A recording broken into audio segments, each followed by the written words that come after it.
Bueno, pues sin más preámbulo voy a empezar a dar esta charla o conferencia. Ya sabéis que a mí me gusta sobre todo el diálogo y en este caso, bueno, vamos a intentar, como voy a exponer el tema de filosofía para niños y un poco mi experiencia, pues vamos a imaginar que estamos dialogando. Os pido que vayáis pensando y dialogamos porque la filosofía es pensar, reflexionar, preguntar, ¿no? Yo le he puesto un título que tal vez estéis de acuerdo conmigo. La filosofía da sentido a la vida. Va bien esta línea de que si no da sentido a la vida, ¿para qué la queremos, no? Entonces, comenzaré con alguna anécdota y algún ejemplo porque me gustan mucho, en clase también los ponía, y creo que los ejemplos y las anécdotas sirven muy bien para aclarar el conjunto de lo que se quiere decir, ¿no? Voy a empezar con este proverbio chino que nos puede venir muy bien a los profesores. Bueno, casi todo lo que digo son en mis experiencias y creo que pueden servir, ¿no? Dice el proverbio, decídmelo y lo olvidaré. Enseñádmelo y lo recordaré. Implicadme y lo entenderé. Apartaos y actuaré. Bueno, no sé, lo dejo así un poquito para que lo vayáis viendo y reflexionando un poquito acerca de la tarea que tenemos. Bien, pues yo siempre me he hecho esta pregunta. ¿La filosofía se enseña? ¿Estamos en clase? ¿Enseñamos filosofía? ¿La filosofía se aprende? ¿Los alumnos tienen que aprender filosofía? ¿O la filosofía se vive? La filosofía pregunta y cada persona debe ir encontrando su respuesta. Esta respuesta ya sabéis que nunca es definitiva, ¿no? Y a raíz de lo que estoy comentando, voy a contaros una anécdota. Un año, al llegar a clase, el primer día de curso, de primero de bachillerato, me presento a los alumnos y antes de que yo pueda proponer nada, un alumno pide la palabra, le invito a que hable y me dice, sepa usted que yo estoy aquí en esta clase de filosofía porque es obligatorio. Si no, yo nunca habría elegido la filosofía. Bueno, como sabéis, era el primer año de filosofía, seguramente ni conocía la filosofía, ni conocía nada de nada, y sin embargo ya venía con esta idea preconcebida. Ya hablaré de las ideas preconcebidas, de los anteojos que nos dice Unamuno que a veces nos ponemos. Pues muy bien, le respondí yo. Te agradezco tu sinceridad. Creo que no conoces la filosofía y estás haciendo un juicio, pero no importa. Digo, yo voy a decirte a ti y voy a deciros a todos los de la clase que mi tarea durante este curso va a consistir en que cuando termine el curso no podáis vivir sin la filosofía. Entonces, bueno, esta es un poco la idea que yo pretendía en clase y creo que a lo mejor vosotros también es lo que os proponéis, más que se aprenda algo para ponerlo en un papel y sobre todo quien lo pretende es el programa de filosofía para niños. Voy a continuar con otro ejemplo. Dice alguien, ¿cómo puedes aguantar a estos chicos de hoy? Son unos gamberros, maleducados, que no respetan a nada ni a nadie. Menos aún comprendo cómo los profesores podéis arreglaros para enseñarles algo útil. Los chicos de hoy no están interesados en nada. Aguantar tanto y durante tantos años debe dejar una gran huella en vosotros. Yo nunca sería profesor. Seguro que habéis escuchado algunos comentarios de estos, ¿no? Y a lo mejor alguno lo habéis sentido dentro de vosotros, ¿no? Nos preguntamos o pregunto, ¿serán así los chicos de hoy?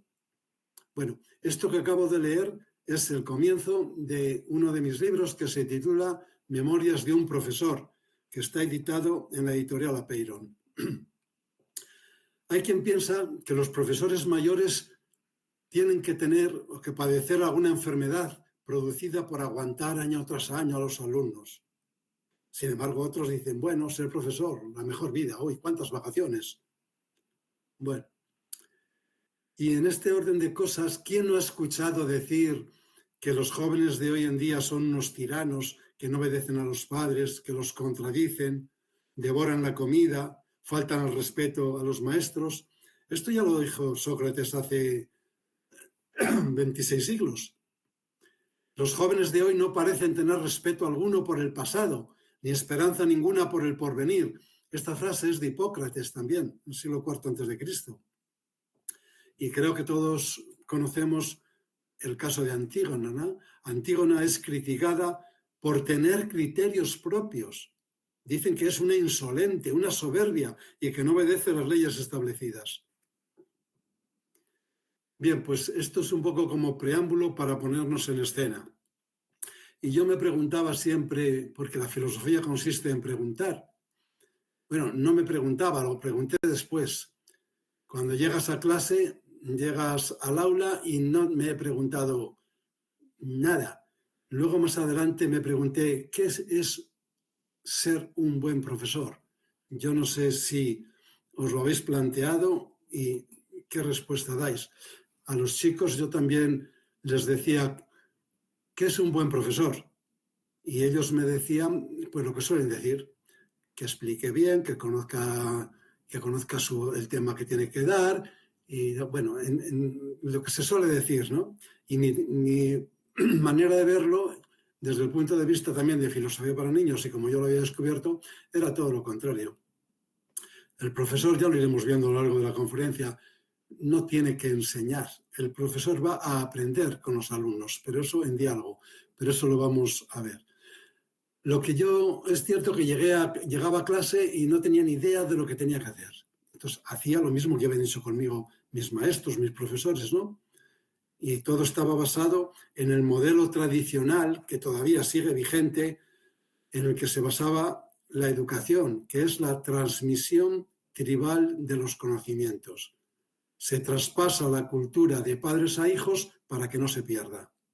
Es verterla, más o menos muerta, dentro de un cerebro, para que la repitan después y cerciorarnos de que en efecto no va a perderse.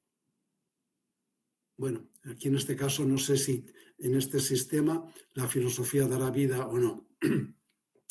Porque el alumno no está especialmente motivado para recibir esta cultura que le llueve del cielo. Tiene sus propios intereses. Y hoy día el saber ha perdido mucha de la idolatría que tenía antes. Hoy el saber se está en tantos sitios. Por otra parte, este currículum manifiesto tenía también otro currículum oculto. Y el currículum oculto que tenía y tiene la educación es que lo importante es la puntualidad, la obediencia, el trabajo repetitivo, que era lo que marcaba la era industrial en su comienzo, y así hemos seguido. Porque las fábricas exigían obreros que llegasen a la hora, que aceptasen sin discusión las órdenes de la jerarquía, personas preparadas para realizar tareas repetitivas en máquinas, en oficinas, donde fuera. Bien, pues este es el modelo educativo que hemos tenido y que seguimos teniendo en general, aunque vaya cambiando un poco, que es el modelo magisterocentrista, basado en el centro del docente, del maestro, que es, como podéis comprobar, el que monopoliza la palabra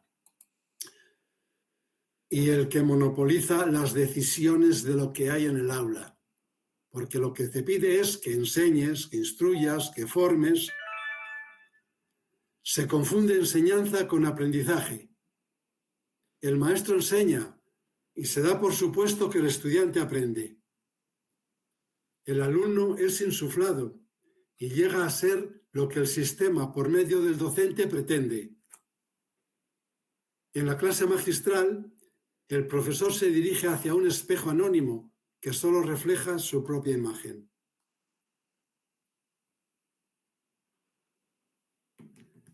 Y esta imagen y esta forma de enseñar puede ser una barrera que impida el conocimiento personalizado de los alumnos. El profesor se siente gratificado en su narcisismo, pierde lo que hay al otro lado del espejo. ¿Qué es lo que se valora en este tipo de educación? Pues los contenidos y nada de implicación emocional, porque esto suele verse como una debilidad que hay que El tema de las emociones hay que superar, ¿no? Y la creatividad tampoco. Vamos a dejarnos de creatividades que nos impide cumplir con la programación, ¿no? Bueno, no voy a entrar en más detalles de esto, ¿no? Solamente deciros que yo en este sistema no me encontraba, veía que no funcionaba, yo hablaba, los estudiantes, muchos de ellos no me escuchaban, no les interesaba lo que yo les decía de filosofía, llegaban las calificaciones y había demasiados suspensos. ¿Y qué es lo que ocurría? Pues que algunos alumnos o bastantes veían a mí y a la filosofía como sus enemigos, a quienes hay que vencer de la manera que sea para pasar de curso. Y yo también a la vez los veía igual, como alguien a quien yo tenía que vencer para que aceptaran la filosofía. Esa era mi tarea, para eso me pagaban, para que aceptaran la filosofía. Y yo comprobaba que apenas se entendían aquello de lo que yo les estaba hablando, ¿no? Es decir, era lo que se llamaba el temido fracaso escolar.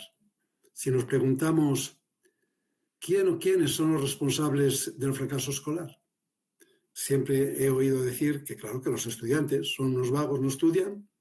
Bien, no voy tampoco a entrar por ahí, ¿no?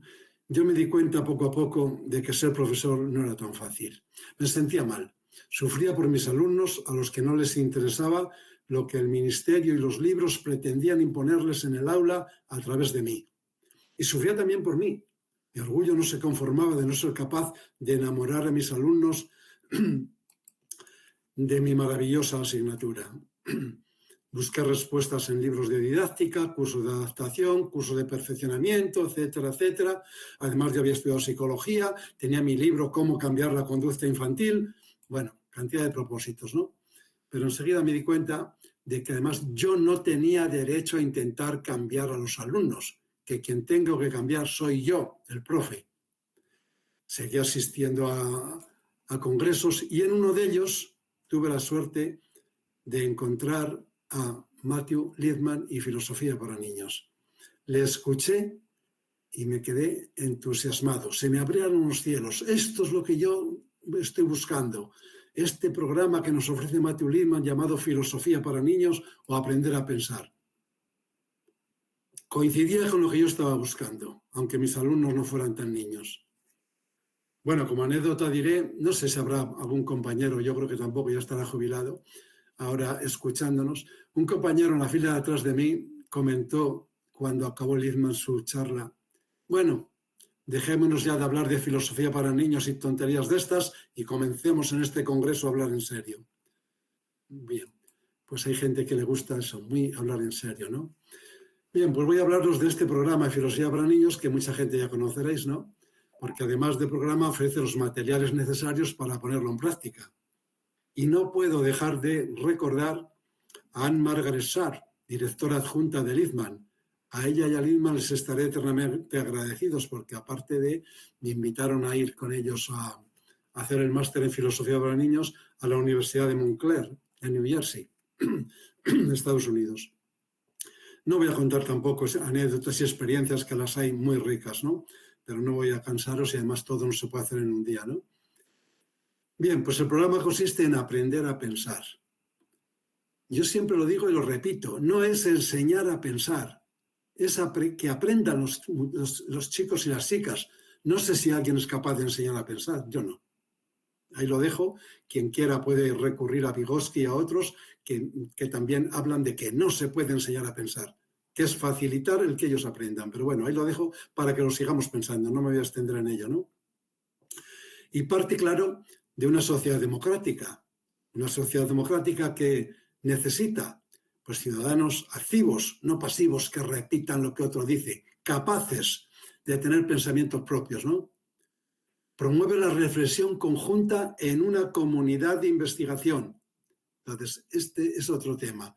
El hacer de la clase una comunidad de investigación todos juntos, basada en los principios de la democracia, la libertad, la solidaridad o la igualdad. Desarrollar el pensamiento crítico mediante el diálogo, la escucha y el respeto de otras opiniones. Dice Lipman, pensar es una actividad natural que se puede mejorar. Existen criterios que nos permiten distinguir un pensamiento habilidoso de uno poco diestro. Y decía Lippmann también que podemos adquirir una habilidad, pero utilizarla incorrectamente. Por eso hacía falta esta preparación, estas clases, ¿no? Y que debemos prestar especial atención al contexto. Esto es importante. Y que la exuberante vida de los jóvenes es la única que puede dar sentido a la función docente, que es algo de lo que voy a hablar también, la función del profesor, que dejé insinuada al principio, ¿no? Bien, pues como veis, a partir de nuestro programa y hoy ya más, se piensa en una construcción comunitaria del saber. Esto, yo siempre lo he pensado, que los científicos, estén donde estén, se comunican y construyen la ciencia comunitariamente. En el profesorado casi siempre, con eso de la libertad de cátedra, hemos andado mucho cada uno haciendo lo que podía individualmente, ¿no? Y hoy la relación profesor-alumno es más horizontal y más cordial. De esto no voy a hablar porque he tenido muchas experiencias de aquellos padres que me dicen, y no me diga usted que yo tengo que ser amigo de mi hijo, que yo soy su padre. Bueno, ahí queda esto para que pensemos también. Bien, pues el pensar es aquello que sucede en la mente de las personas. Y la filosofía es un medio, quizá un medio imprescindible para que aprendan a pensar por sí mismas, a sentir, a ser libres, a ser personas. Entonces, el programa de Filosofía para Niños nos ayuda presentando una serie de desarrollo de destrezas cognitivas y afectivas también, que nos permitan pensar de manera autónoma, crítica, creativa, cuidadosa. El fundamento de Filosofía para Niños es la filosofía clásica, como creo que sabéis todos o casi todos, sobre todo la mayéutica socrática, el diálogo. Y también algo que me llamó a mí la atención, porque cuando llegué a Estados Unidos, porque aquí se despreciaba mucho la filosofía pragmatista, pues allí este programa parte del pragmatismo norteamericano que me pareció una corriente fenomenal, ¿no? La duda que propone Peirce como motor de la educación y la educación colaborativa de John Dewey son elementos indispensables en la educación para el mejoramiento de las personas y de la sociedad. Bueno, he citado a Peirce para esto y a John Dewey, porque es una educación basada en las destrezas y competencias de los estudiantes, más que una educación bancaria de almacenamiento de datos que denunciaba también Paulo Freire. Para ello, como he dicho, la clase se convierte en una comunidad en la que los estudiantes viven en un contexto de indagación, de búsqueda, basado en el mutuo respeto.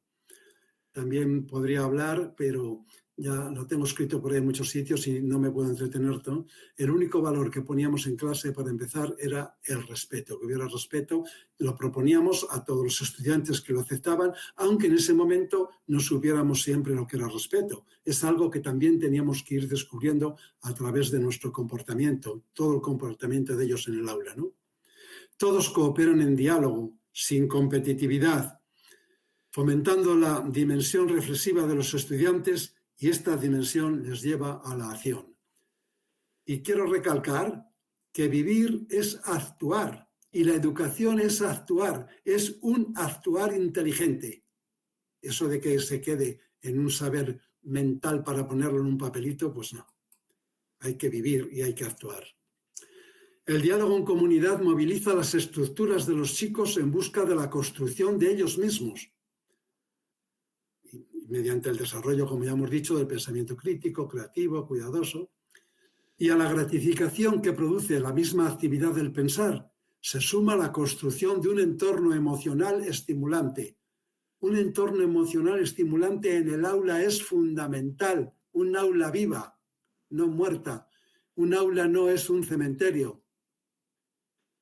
La combinación de estos dos factores propicia la emergencia de los sentidos en el aula y, por tanto, también de la motivación de los alumnos. Los niños verán la educación como una aventura irresistible, solo cuando los profesores la sientan así.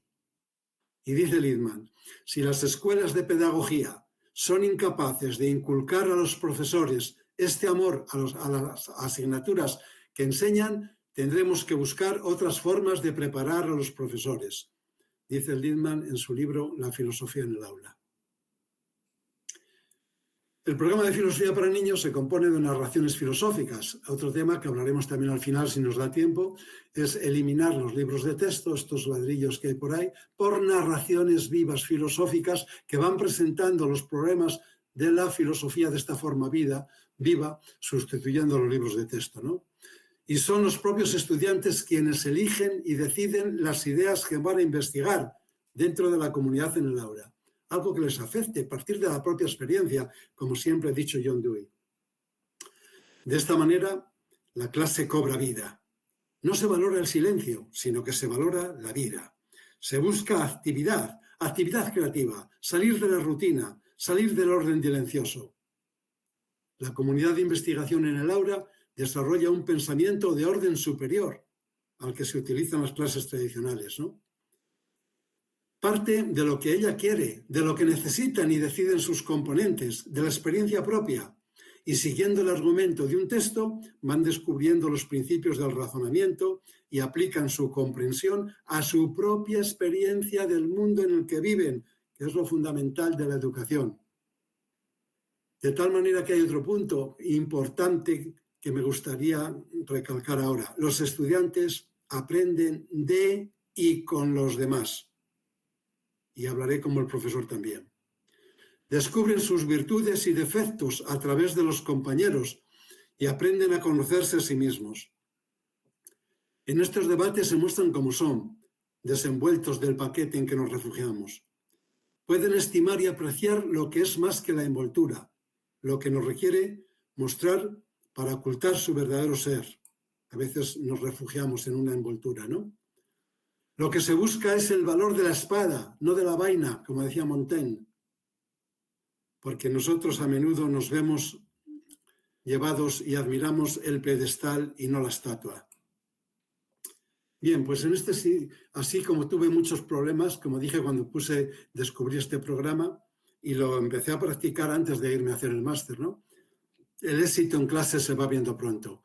Los estudiantes aumentan su autoestima, lo que los prepara para desarrollar estas destrezas cognitivas y sociales. Aprenden a pensar por sí mismos en diálogo, se sienten dueños de su vida, protagonistas de su educación. Bueno, era otra forma, ¿no? La persona es un fin en sí misma y no un medio. Esto es otro punto a recalcar. Es un fin la persona, no el programa, no el currículum, no el profesor, sino la persona y su desarrollo, ¿no? Reconocemos el derecho de los estudiantes a tener pensamientos propios, a expresar su opinión, a pensar por sí mismos, a que no decir siempre lo que diga el libro, lo que digan otros, ¿no? Y aprenden a escucharse a sí mismos y a escuchar a los demás, a encontrar un sentido acerca de quiénes son y acerca de quiénes quieren ser. Aprendes a desarrollar el sentido de la responsabilidad e interconexión hacia las cosas que les suceden a personas de su edad, ¿no? Construyen una conciencia social. Esto es fundamental también. Yo lo he querido recalcar y me paro aquí en ello, ¿no? En la clase tradicional cada persona se siente individualmente, uno detrás de otro, mirando el cogote, ¿no? Pues hay que construir una conciencia social, si no, ¿de dónde van a adquirir su conciencia social? Podría decir cantidad de cosas, de anécdotas y de ejemplos de que he tenido a lo largo de mi vida. Estos chicos de 16 y 17 años que están con su personalidad recién estrenada y que quieren ser muy individualistas, pues la conciencia social es fundamental porque les va a dar luego la pauta para actuar de manera congruente con el tipo de sociedad y con el tipo de mundo en el que les gusta vivir. Viven las normas, las acatan, toman las medidas de aprobación y reprobación entre todos, porque el aula es de todos. Por lo tanto, se cambia el concepto de autoridad en el aula. No tengo que aprender a tomar el mando de la clase, pues la autoridad, la autoritas, se va construyendo día a día a base de trabajo y sobre todo de ejemplo. O sea, que no va ahí el profesor con su autoridad, ¿no? Sino que la autoridad es de toda la clase, ¿no? El respeto a sí mismos y a los otros los lleva a no hacer pellas, a ser puntuales, a adquirir responsabilidad. Bueno, voy a parar un poquito para poneros otro ejemplo que me viene ahora y os lo quiero contar, ¿no? recuerdo que en un momento dado un alumno dice, pues mira, es que a mí me cuesta tanto levantarme por la mañana que si no fuera porque mi madre me echa de la cama, yo me quedaría y no vendría al instituto, no vendría a clase. Yo recuerdo que en algún momento les decía, bueno, pensad todos. ¿Tú crees que tienes derecho a quedarte en la cama y a privarnos de tu presencia aquí? Bueno, como veis, para resolver conflictos, para todo, la idea es hacer preguntas y que los estudiantes vayan respondiéndose a sí mismos y que ellos encuentren la actuación más adecuada que deben hacer y no que lo imponga el adulto, sea quien sea, padre, profesor, para que cuando te des la vuelta vuelvan a hacer lo contrario, ¿no? Por lo tanto, filosofamos para conocernos y necesitamos a los otros para pensar. Estoy hablando de la sociabilidad, ¿no? El diálogo les hace ver las consecuencias de su pensamiento sobre los demás. Eso es importante en clase y fuera. Ver las consecuencias de su pensamiento sobre los demás. Por ejemplo, en casa, el pensamiento, la actuación de un hermano sobre otro, de hijos sobre padres y viceversa. En clase, el pensamiento se construye en común. Porque no dialogamos para vencer al otro, sino para profundizar y avanzar juntos. En fin, como veis, el estudiante es el sujeto y el centro de su educación, que es suya, porque cada persona es responsable del quehacer de su vida. Nadie lo va a hacer por ella. Pero también se da cuenta de que no puede hacerlo sola, necesita de otras personas. Los estudiantes son capaces de, otro punto de inflexión que a mí me llamó la atención bastante, ¿no? Darte cuenta de que ellos son capaces de su propio crecimiento, de su propio desarrollo, y haciéndolo dialogando con los demás, en comunidad. El aula como comunidad de diálogo y de investigación. Van aprendiendo a tener en cuenta la vida de sus compañeros, que todo conocimiento y todo aprendizaje alcanza un sentido como procesos sociales, históricos, culturales, no es algo mío solo y que pongo la mano para que no me copie mi compañero que luego saca más nota que yo en el examen. Bueno, es un cambio total, ¿no? Yo ya digo que me entusiasmé con este programa y sigo entusiasmado. Una comunidad de búsqueda conlleva ser respetuoso, ser capaz de escuchar, aceptar las correcciones de los compañeros, poder revisar los propios puntos de vista, aprender a hacer buenas preguntas, ser capaz de considerar las ideas de los compañeros, construir a partir de esas ideas de sus compañeros, porque, claro, se habla mucho de desarrollar el pensamiento crítico, pero ¿nos hemos parado a pensar qué es eso de pensamiento crítico? ¿Tenemos idea? ¿Nos hemos parado a pensar qué conlleva? Pensamiento crítico, lo que acabo de decir, y también es aprender a argumentar, a pedir y dar buenas razones, a mostrar sensibilidad al contexto, a clarificar y definir conceptos, a reconocer falacias, a descubrir supuestos. Lo que tú estás diciendo, ¿qué tipo de sociedad supone?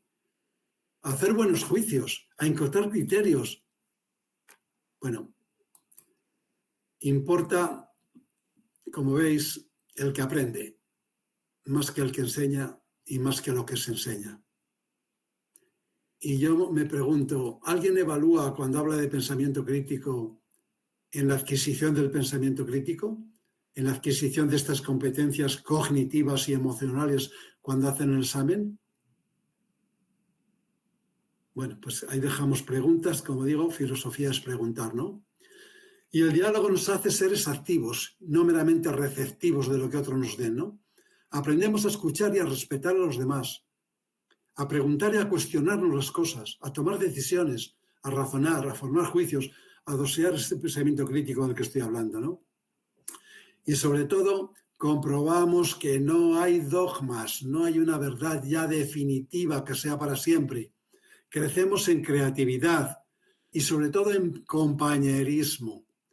Pero es muy importante también que aprendemos a dominar el lenguaje. Mediante el diálogo hablamos, escribimos y vamos dominando nuestro lenguaje, a expresarnos con nuestras propias palabras, a no repetir lo que hemos aprendido en un libro, a actuar con autonomía y responsabilidad. aprender a responder. Indagamos buscando la verdad. Aprendemos a delimitar el problema, a encontrar contradicciones, a sacar conclusiones válidas. De eso que estás diciendo, ¿qué consecuencias podría haber para la sociedad o para ti mismo? O sea, como veis, todo esto del pensamiento crítico creativo es que es fundamental, ¿no? A tener criterios propios, como ya he dicho, para resolver situaciones problemáticas y a construir argumentos sólidos. Es importante aceptar la responsabilidad sobre nuestras aportaciones. Cada uno de lo que dice es responsable. Y a respetar otras perspectivas de los compañeros. A practicar la autocorrección, porque la comunidad es autocorrectiva. Reconocemos nuestra propia identidad y mejoramos nuestra autoimagen, nuestra autoestima, como ya he dicho alguna vez, ¿no? Y sobre todo, ponemos en práctica la libertad en la escuela, en la educación, en el instituto, en la universidad, donde sea, que no existe. Y es fundamental. Una persona no es libre, si no es libre no es persona. Los estudiantes aprenden a pensar en su propio pensamiento, porque las sociedades modernas necesitan este tipo de ciudadanos que hemos dicho, libres, tolerantes, comunitarios, solidarios, conscientes de que van a desempeñar un rol político. Bueno, concienciarse de todo esto, ¿no? Preparados para participar en la vida democrática. Las destrezas y habilidades de pensamiento y razonamiento son solo posibles de adquirir y fortalecer por medio de la discusión y de la deliberación con los otros. Asumimos que los estudiantes tienen ideas propias que se pueden y se deben potenciar mediante un desarrollo de la educación. Porque una meta de la educación es liberar a los estudiantes de hábitos mentales que no son críticos, que no cuestionan nada, para que puedan desarrollar mejor la habilidad de pensar por sí mismos y descubrir su propia orientación en el mundo. Ya hemos dicho que el diálogo socrático es el modelo que orienta a la comunidad de investigación y representa la confianza en la posibilidad del cultivo de la inteligencia reflexiva y de la imaginación. El diálogo es el único medio posible para debatir, cuestionar, hacer asumible aquello que ha sido objeto de indagación y búsqueda a partir de los intereses de los integrantes del grupo. Si no partimos de esos intereses, no vamos a llegar a ningún sitio, ¿no?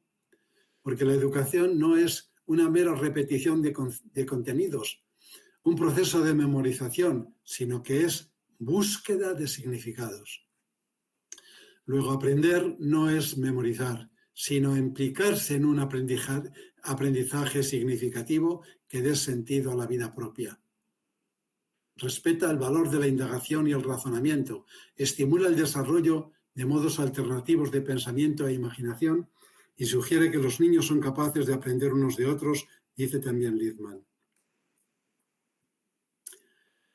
La educación no se relaciona con aprender los contenidos disciplinares, sino con interpretar el mundo en que vivimos. En tanto que somos sujetos sometidos a un devenir histórico y social. Bueno, partiendo de nuestra experiencia, como es algo que estamos viendo también, ¿no? Se estimula el desarrollo del pensamiento y de la expresión verbal, tanto oral como escrita, precisa y coherente. Y se le ofrece al estudiante instancias para que puedan expresar sus reflexiones. Porque además de la dimensión cognitiva, de la dimensión emocional, también está la dimensión ética en el diálogo de la comunidad de clase, ¿no? Es un encuentro en el que cada uno recibe y aporta ideas en un clima de veracidad, claridad, respeto, confianza. Porque hablar y escuchar implica reciprocidad y tolerancia, respeto, como hemos dicho, ¿no? Porque el diálogo es expresión que propicia el surgimiento de significados y a la vez que nos integra en la comunidad. Luego, la dimensión ética es fundamental, que es el respeto a la dignidad del otro como persona. El programa Filosofía para Niños se dirige hacia una auténtica educación moral. Y los niños no pueden llegar a ser agentes morales solo a partir de ejercicios intelectuales, sino que deben practicarlo, deben desarrollar por sí mismos su capacidad de gestionar adecuadamente cada una de las situaciones que se le van presentando. Para llegar a ser personas morales, deben aprender a actuar en comunidad, a compartir e intercambiar, a comunicarse con el otro, a someter a examen riguroso los conceptos universales, porque el fin de la educación es la supervivencia, aprender a vivir. Tenemos que pensar, que seguramente ya lo hemos pensado, que a clase acude toda la persona, no solamente un cerebro para llenar. Bien, por otra parte, Filosofía para Niños abre las puertas a la innovación, al progreso. ¿Nos hemos preguntado qué clase de niños y de jóvenes queremos? ¿Los queremos sumisos, obedientes, dóciles, consumidores de lo que los otros le echen? ¿O más bien personas emprendedoras, libres, capaces, responsables, creativas? Como veis, cada pregunta aquí son para que cada uno se las vaya respondiendo, ¿no? Nadie las va a responder por vosotros. Con lo cual, el rol del profesor también cambia. El profesor no es el experto que sabe y tiene las respuestas, sino el compañero que comparte, porque nadie es dueño de la verdad. El profesor debe ganarse cada día su puesto en el aula. Aprende cada día con sus alumnos y de sus alumnos. Percibe aspectos nuevos e impulsa el razonamiento de los estudiantes. Y el currículum, luego diré algo más del profesor. El currículum no es como el que hay en la educación tradicional prescriptivo. Los programas no son un punto de partida para llegar a no sé dónde, no. El currículum es el punto de llegada, a donde llegan los estudiantes, ¿no? Ya hemos dicho que Filosofía para Niños se compone de una serie de relatos, de novelas filosóficas adaptadas a todo el ámbito de la educación. Quería decir que novelas filosóficas en la clase de filosofía. Tengo que decir que hay personas, compañeros, compañeras de otras materias que también están empleando el tema de aprender a pensar por sí mismo, llamado Filosofía para Niños, ¿no? Cada novela en Filosofía para Niños va acompañada de un libro del profesor, un libro de ejercicios, planes de discusión, etcétera, etcétera, ¿no? Luego Lippmann nos animó a que escribiéramos novelas filosóficas adaptadas a la idiosincrasia de cada uno de nuestros países, ¿no? Porque al principio lo que hicimos fue traducir las novelas de Lippmann. Y así fueron surgiendo novelas en cada país, ¿no? En España, por ejemplo, yo escribí 2 novelas. Una se tituló Filosofar en la escuela, que la editó Paidós, y que luego otra se tituló Hola, Carlos, soy Platón. Esta novela la escribí a raíz de que saliera El mundo de Sofía, porque no me gustó que en el libro ese que tuvo tanto éxito, un adulto, el padre, adoctrinara a su hija de 14 años, y entonces yo pensando, no sé, estando en Filosofía para Niños me revolvía el que ocurriera esto, y entonces publiqué este libro que no tuvo tanta aceptación como la otra, no llegó a la televisión. Bueno, estas 2 novelas hoy están reeditadas. La primera la he reeditado el año pasado en Amazon y se titula ¿Nos dais la palabra? Y son los estudiantes los que reclaman la palabra a los adultos, a los profesores, a los padres, etcétera, poder hablar por sí mismos, ¿no? Y la segunda, de Hola, Carlos y Platón, un viaje apasionante a través de la historia de la filosofía, ha sido reeditada ahora por la editorial Caligrama con el título de Soy Sofía. Bien, pues el proceso de Filosofía para Niños es el siguiente. Nos colocamos en clase haciendo un círculo en el aula, de forma que nos veamos las caras. Comenzamos leyendo un párrafo cada uno de un capítulo de la novela. Si alguien quiere más, puede leer más, cada uno es libre. Puede leerse cualquier otra narración, no tiene por qué ser una novela que suscite el debate, hacer una lectura dramatizada, a veces se partía de una película, o sea, libremente, ¿no? Y luego se pide a los estudiantes que piensen algún tema que les ha llamado más la atención. Y lo escriben en su cuaderno y luego salen a escribir a la pizarra el tema que ha elegido. Y lo escriben de forma de pregunta para provocar el debate. Entonces cada alumno escribe su pregunta, su nombre, la línea y página de la novela que le ha sucedido la pregunta para que los compañeros sepan dónde está. Todos van tomando nota de las preguntas de sus compañeros en su cuaderno de clase. Se pide que elijan una para comenzar el trabajo de debate y de investigación. Y comienza el diálogo filosófico. A veces una idea se termina, otras veces dura para el día siguiente, depende. La propia idea lo va diciendo, ¿no? El profesor, como coordinador, puede ayudarse de los ejercicios, de los planes de discusión, de las cuestiones que vienen, de los textos, del manual del profesor correspondiente a cada novela. Pueden utilizarse todos los recursos necesarios para llegar a buen término, ¿no? Por ejemplo, buscar documentación, aclaración de conceptos, trabajos complementarios, todo esto también por parte de los alumnos, ¿no? Y pueden, y se hacen de vez en cuando, trabajos en pequeños grupos. Al final de cada sesión, los alumnos y alumnas escriben un pequeño resumen y valoración de lo que han debatido juntos, ¿no? En este movimiento dialógico, los alumnos van mejorando su lenguaje, como hemos dicho, lo que hace que su pensamiento se estructure mejor. Escuchar al compañero con el propósito de profundizar en un concepto, reformular una hipótesis, esclarecer sus puntos oscuros o resolver sus contradicciones. Los estudiantes salen de sus propias opiniones para entrar en el esquema mental de los compañeros. Y el docente debe propiciar que los alumnos trabajen entre ellos, que discutan entre ellos, que no sea un estudiante con el profesor, no, entre ellos. El docente es un árbitro, un animador en los debates, mirando que se respeten unos a otros, creando un clima afectivo de seguridad y de confianza. En este clima los estudiantes pueden hablar y ser escuchados con respeto, sin miedo a ser censurados por sus opiniones o creencias, sino solamente por la claridad y pertinencia de las respuestas, así como sobre la fuerza o debilidad de la argumentación que están empleando, ¿no? Puede poner de manifiesto por medio de preguntas los diferentes tipos de error argumentativo, por ejemplo, la tautología, las inferencias incorrectas, condicionales más construidos o generalizaciones precipitadas, bueno, etcétera, lo que es el pensamiento crítico creativo, ¿no?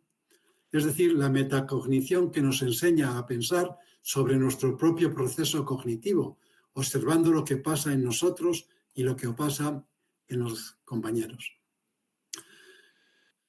Es decir, desarrollar un pensamiento complejo o multidimensional, que ya hemos hablado, ¿no? Crítico, creativo, cuidadoso, que conlleva pensar sobre los propios procesos del pensamiento.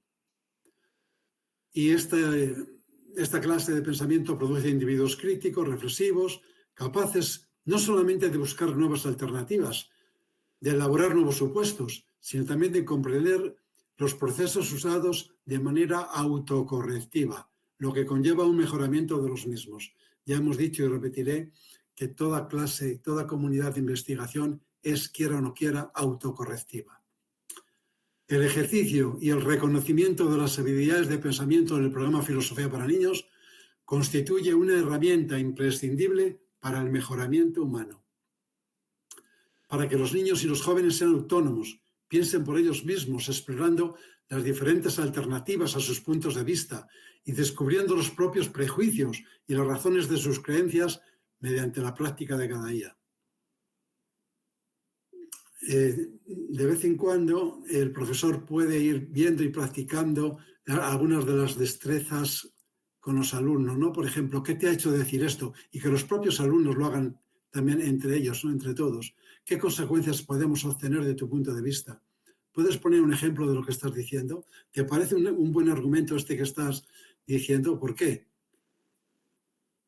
Bien, porque la ciencia ha demostrado que no se transmiten conocimientos, saberes, sino solamente datos, información.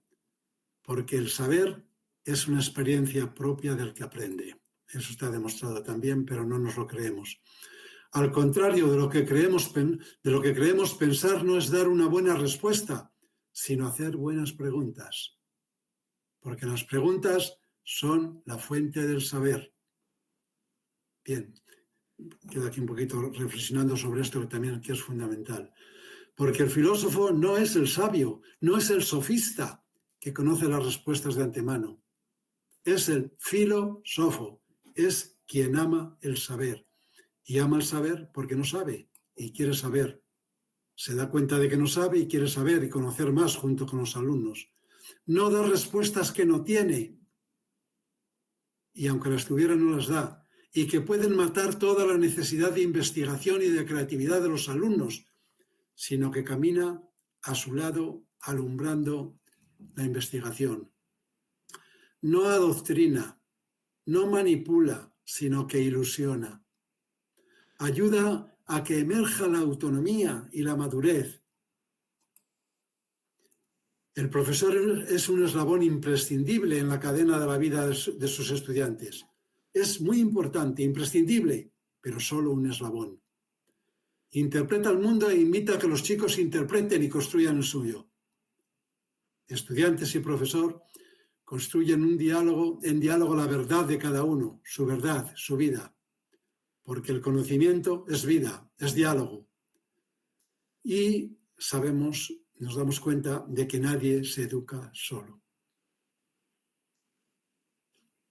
El profesor responde ante los alumnos, ante las familias y ante la sociedad en el ejercicio de sus funciones, porque todo el mundo debe ser responsable, ocupe el puesto que ocupe.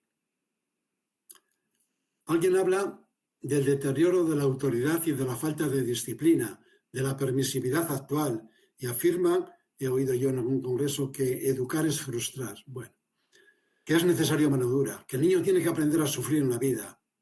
Bueno, yo presento este modelo de educación, mejor dicho, filosofía para niños, basado en que los niños y los jóvenes aprendan a pensar por sí mismos sin esa necesidad, ¿no? A vivir en sociedad, a respetar, sabiendo lo que es el respeto, a aceptar sus responsabilidades. Desarrollan las habilidades necesarias para saber responder. La habilidad de responder, responsabilidad. En busca de la verdad y la excelencia en cada vida.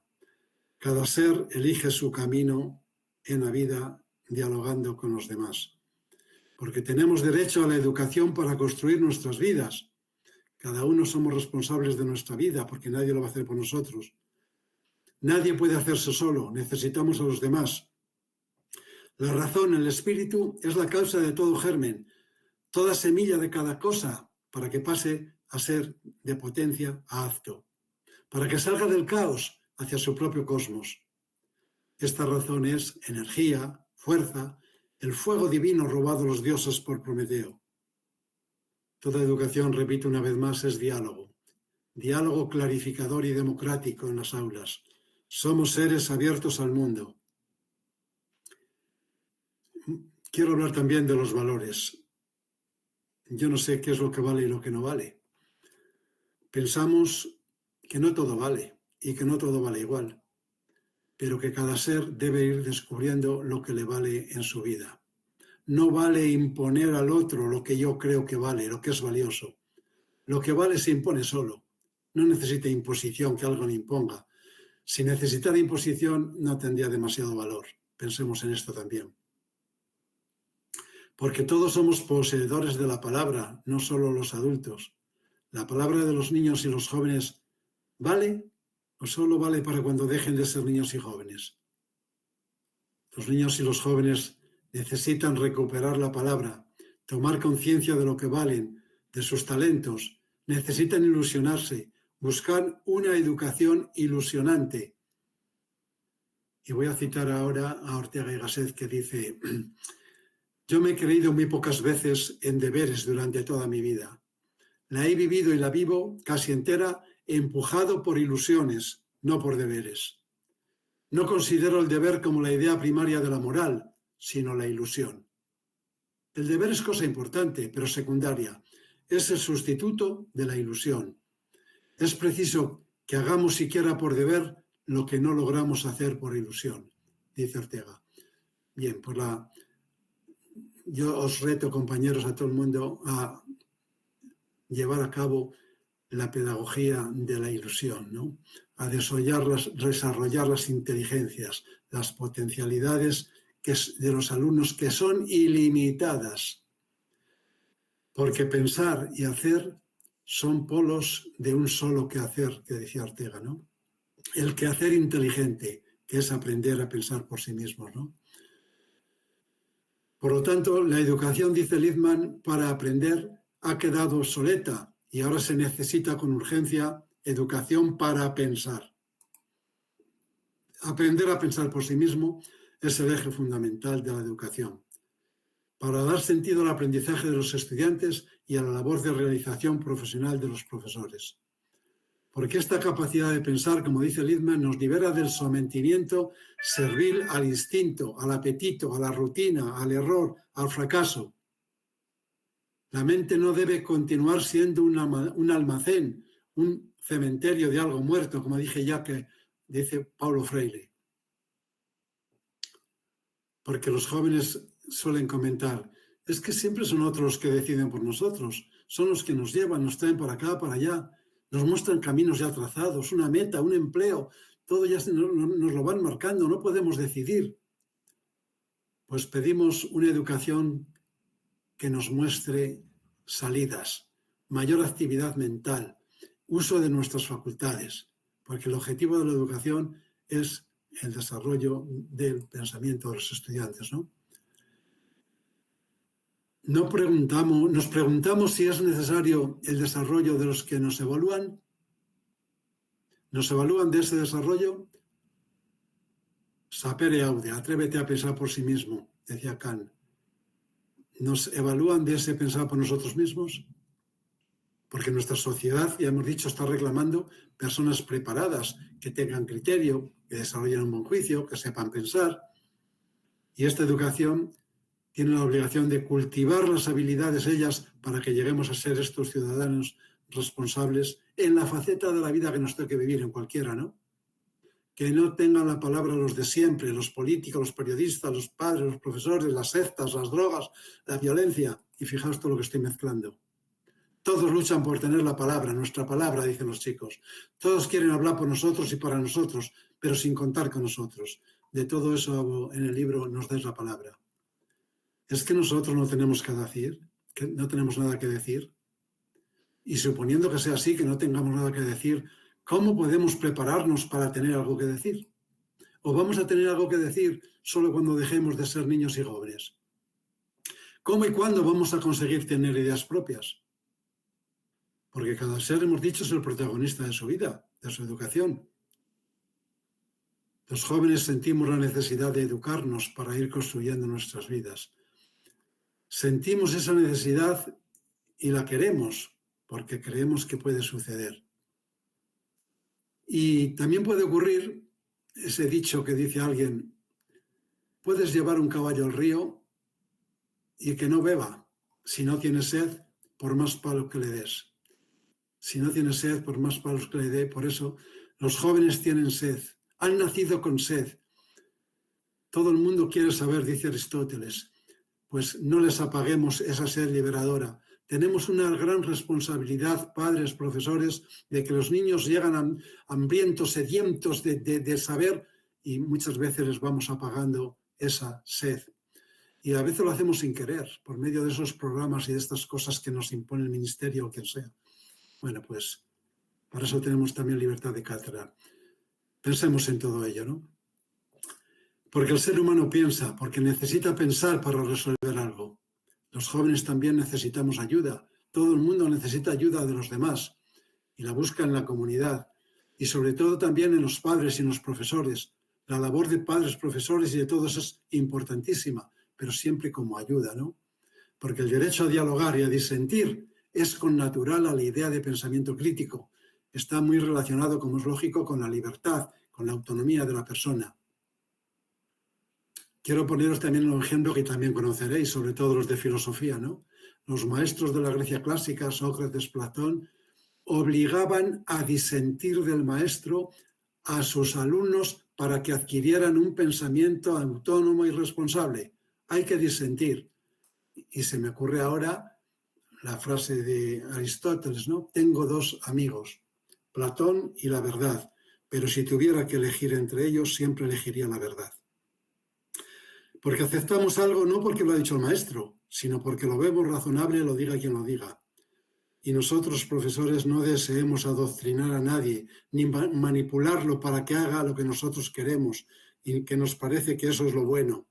Que los niños y jóvenes no continúen siendo personas pasivas, meros receptores de lo que otros quieran imponerles. ¿Habéis pensado en el papel y la actitud de los niños y los jóvenes? ¿Habéis pensado en vuestro papel, vuestro rol como profesores? El profesor debe saber observar y aprender. Quien no aprende de sus alumnos no es un buen profesor. Por otra parte, es conveniente superar el papel decorativo de los niños. Se habla mucho de los valores de los niños y de los jóvenes. Todo eso queda muy bien, decora mucho. Pero lo importante son los niños, los que aprenden. No hablo de enseñanza, hablo de aprendizaje, porque el protagonista no es el que enseña, sino el que aprende. Porque enseñar no es correlativo de aprender. Esto creo que ya lo dije al principio, ¿no? Lo habéis comprobado también. No siempre se aprende lo que alguien enseña. Podemos entender algo muy diferente, podemos hasta incluso entender lo contrario, o pueden a veces ni siquiera no escucharnos, ¿no? Por eso, los estudiantes deben descubrir con ayuda del profesor el valor de lo que estudia, el valor de su materia, para qué sirve la matemática, la filosofía, la historia, para qué sirve. Porque entiendo aprender como explorar.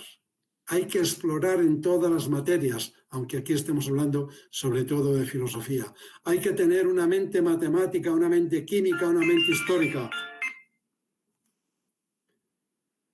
Profesores y alumnos exploran juntos, comparten experiencias, conocimientos, métodos de investigación, etc.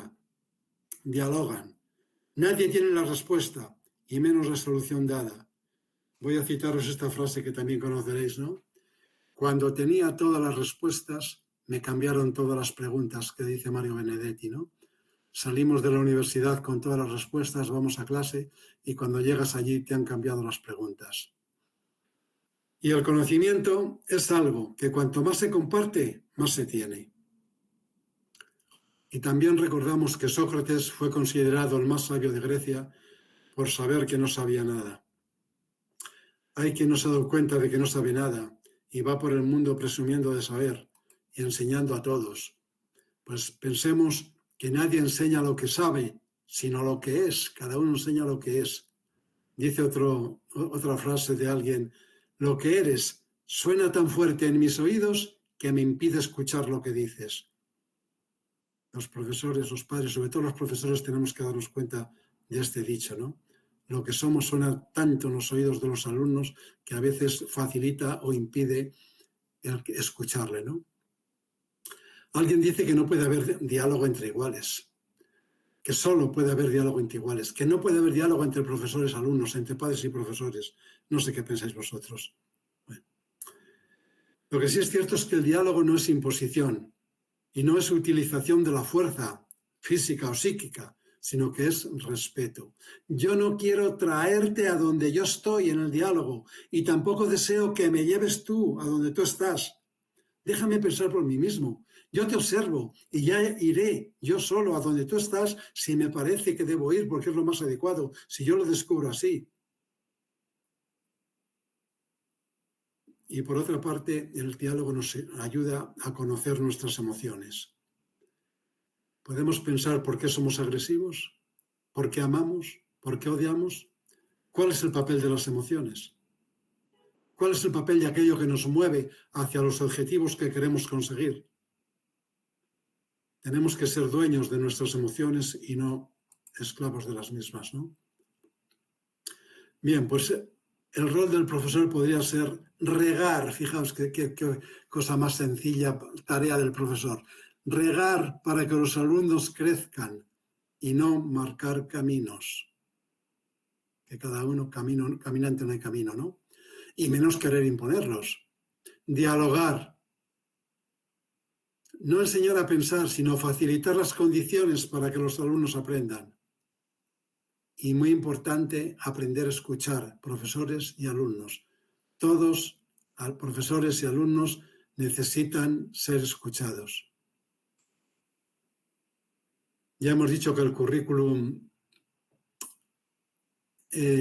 nosotros tratamos temas que preocupan a los estudiantes con novelas que no los decide ni el profesor ni el ministerio, los currículos, ¿no? Que las programaciones de los profesores siguen la marcha de las investigaciones en el aula y no al revés. Podría poner también ejemplos míos de todo esto de las programaciones, pero no los voy a poner ahora. Pero todos tenéis una experiencia, ¿no? De que hay que hacer programaciones sin conocer a los alumnos. ¿Para quién programamos? ¿Para gente imaginaria? Bueno, lo dejo ahí para que sigamos pensando, ¿no?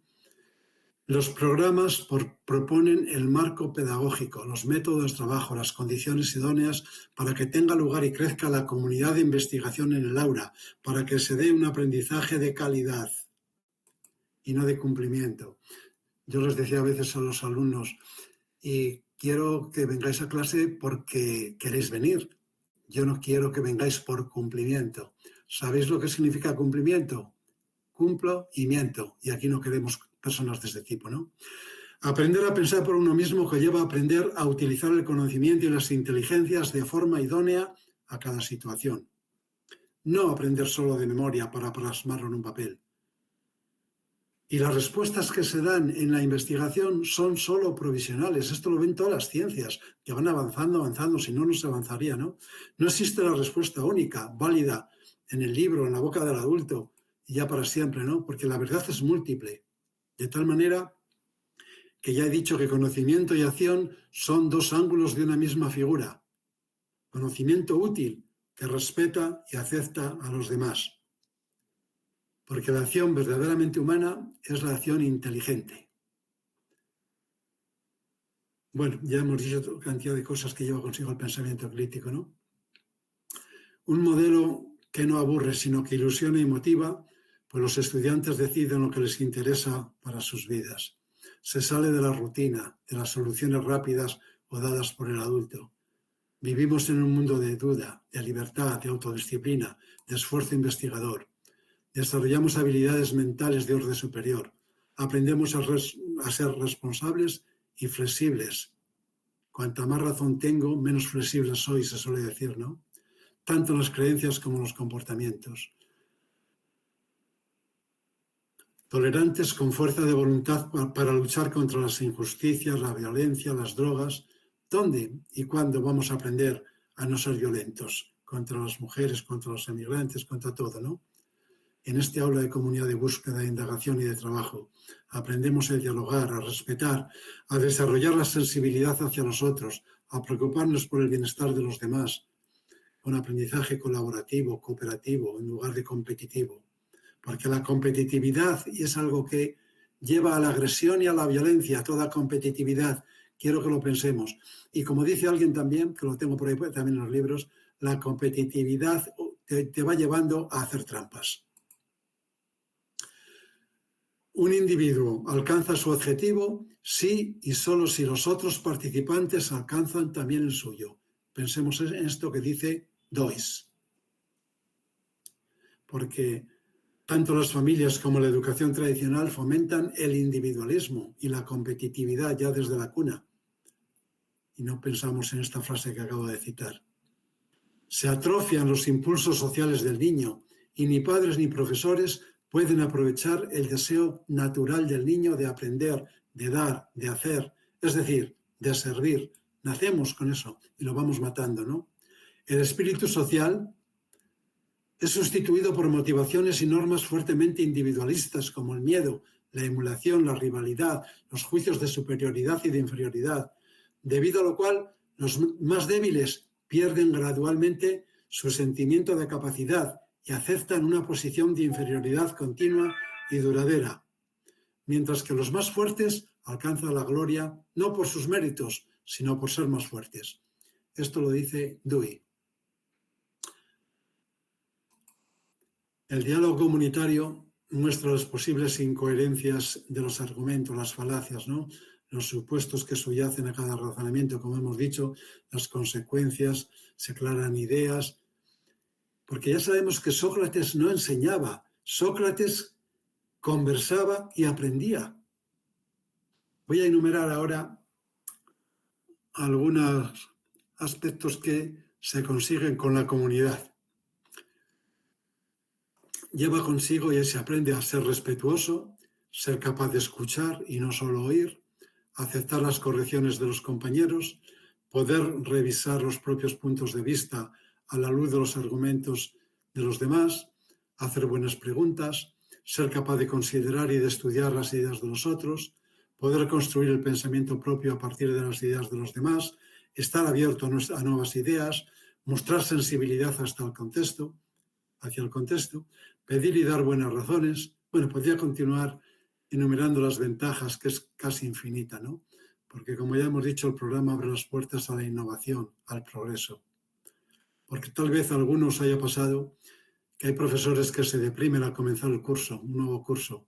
La vuelta a clase hay gente que se la hace insoportable. Piensan en los malos tragos que hay en el comienzo, ¿no? Se enfrentan a los nuevos enemigos, hay que hacer frente a todo esto, ¿no? Pues en estos primeros días muchas veces los estudiantes también ya están estudiando los puntos débiles del profesor y el profesor el de los estudiantes, ¿no? Pues nosotros hemos propuesto este nuevo rol del profesor, que no es un sabio que se sube a una tarima, se pone defensivamente detrás de una mesa y adoctrina porque sabe, sino que es una persona sensible que camina al lado de sus alumnos. Pensemos que cada vez que enseñamos algo a un niño, estamos impidiendo que lo descubra por sí mismo. Porque el profesor no es el detentador de la autoridad por el mero hecho de ser profesor, sino que es quien comparte el poder para sacar fuerzas de esta relación de diálogo y no tiene necesidad de consumir todas sus fuerzas en mantener la supremacía, el orden, la disciplina. Dice Jan Gilbert, una de las mejores formas de mantener el control del aula es cederlo. Cuanto más intentamos controlar nuestra clase con mano de hierro, más formas encontrarán los niños de anular nuestros mejores esfuerzos. Los profesores equivocados, que no dejan de repetir a los alumnos que se sienten y estén callados, demuestran una preferencia por trabajar con un grupo de árboles y no con una clase llena de personas, sigue diciendo Jan Gilbert. Es a pesar de la autoridad del adulto y no debido a ella por lo que el niño aprende.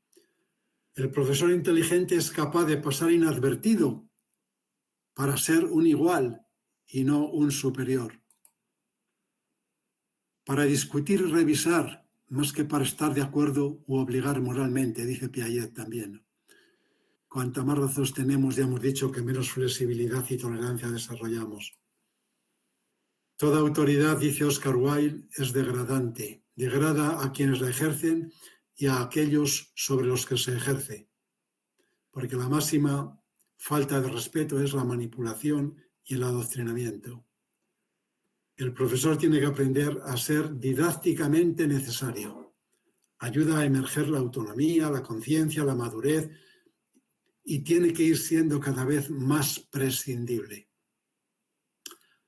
Un compañero, Gonzalo Romero, dice: quien desee transmitir contenidos olvidando el análisis de las condiciones y características de los chicos y las chicas se encontrará con una transmisión de imposibles.